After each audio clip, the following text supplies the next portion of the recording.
የልማት አቅጣጫዎችን በማስቀመጥ ከተሞችን ለኑሮ ምቹ አረንጓዴና ጽዱ በማድረግ በርካታ የኮሪደርና የከተማ ማስዋብ ስራዎችን በመስራት ላይ ይገኛል።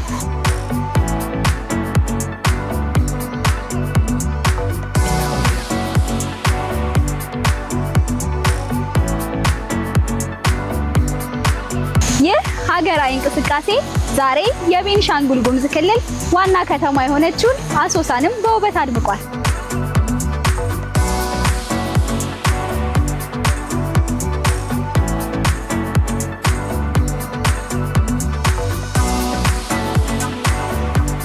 ይህ ድንቅ ስፍራ የከተማችንን ገጽታ ሙሉ በሙሉ በመቀየር ለነዋሪዎቿና ለእንግዶች አዲስ የእረፍትና የመዝናኛ መንፈስን ፈጥሯል። ህፃናትና ወጣቶች የሚጫወቱበት፣ ቤተሰብ ተሰብስቦ የሚያርፍበት እንዲሁም የተፈጥሮ ውበትንና ዘመናዊነት የተዋሃዱበት ውብ ስፍራ ለመሆን በቅቷል።